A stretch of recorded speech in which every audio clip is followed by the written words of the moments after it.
Silage वापरायचं असेल तर तुम्ही सकाळी 5 किलो, संध्याकाळी 5 किलो वापरा.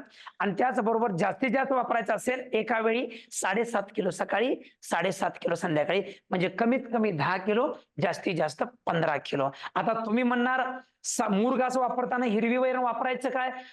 असेल सायलेज कमी करा, आणि नसेल नुसतंच तुम्ही सायलेजवर गोठा जर चालवायचा असेल तर कमीत कमी 10 किलो, जास्तीत जास्त 15 किलो. आणि वाळलेला चारा सकाळी 4 किलो, संध्याकाळी 4 किलो, 8 किलो वापरायचा आहे.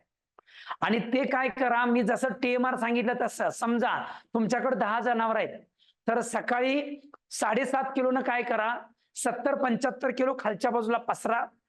त्याच्यावर प्रत्येक जनावराला 4-4 किलो सुका चारा त्याच्यावरती टाका. त्याच्यावर मीठ, सोडा, मिनरल मिक्सचर टाका आणि ते मिक्स करा आणि TMR पद्धतीने त्या जनावराला खाऊ घाला.